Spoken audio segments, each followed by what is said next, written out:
le daba una excusa extra para no permanecer mucho más tiempo allí del necesario. Intentó ajustar la visión a la escasa luminosidad de la estancia. Tardó unos segundos en empezar a vislumbrar las siluetas de formas cúbicas de los residentes de aquella parte de la casa. Cajas y más cajas, de distintos tamaños y materiales, con la apariencia del juego de construcción de un niño pequeño con mucho sentido del caos, comenzaron a surgir al acercarse a ellas.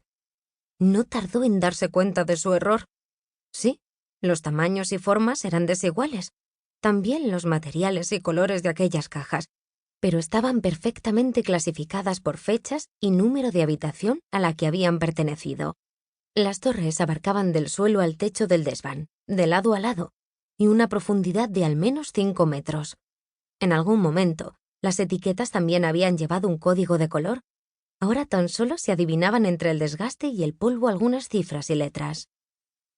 Las observó con detenimiento. Aquella era la letra de su abuelo. Había contemplado durante años esa caligrafía perfecta. En las manos de su abuelo, un simple bolígrafo había sido siempre una herramienta para el arte.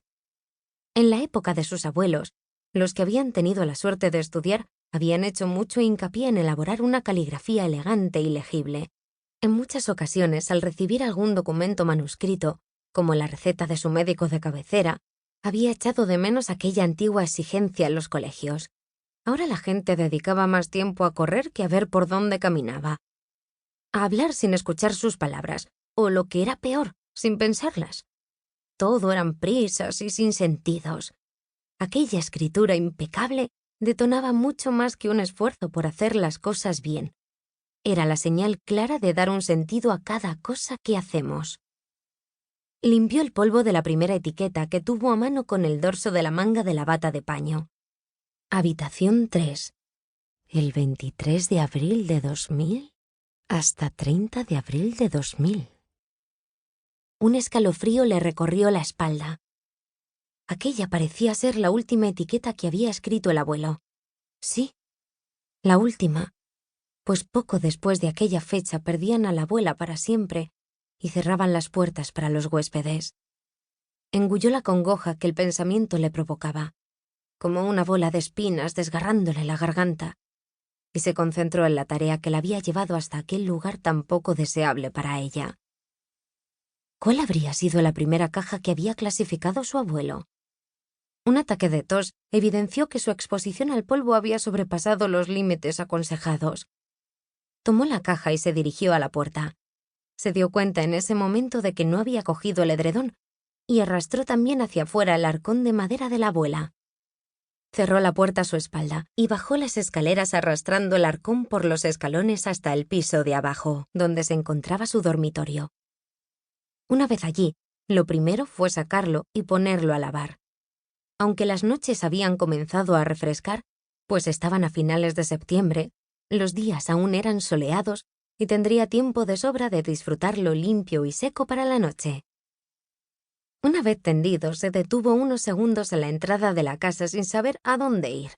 Aún se sentía desorientada. Llevaba demasiado tiempo realizando su rutina de manera mecánica. Ahora no se encontraba a sí misma en ningún lugar. Tenía que comenzar a pensar de otra manera. Aquella era su nueva casa. No sabía qué iba a hacer, pero sí que era el comienzo de su actual vida, una vida que no quería que tuviese nada que ver con la anterior. Una oportunidad de empezar de cero. Ahora quedaba decidir qué sentido iba a darle. Aunque no tenía que ser en ese instante, de momento podía conformarse con subir y ver qué contenía la caja del abuelo que había dejado en su cuarto. El cartón no estaba muy deteriorado, a pesar de llevar décadas allí amontonada. Rompió los precintos de cinta de embalar con los que el abuelo la había cerrado y la liberó de la tapa.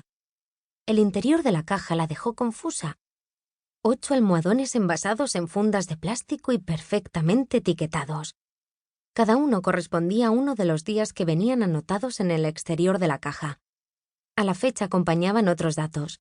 3 estaban etiquetadas a nombre de Sir Castell, 4 más a nombre de la señora Romero, y la última de la señorita Carvajal.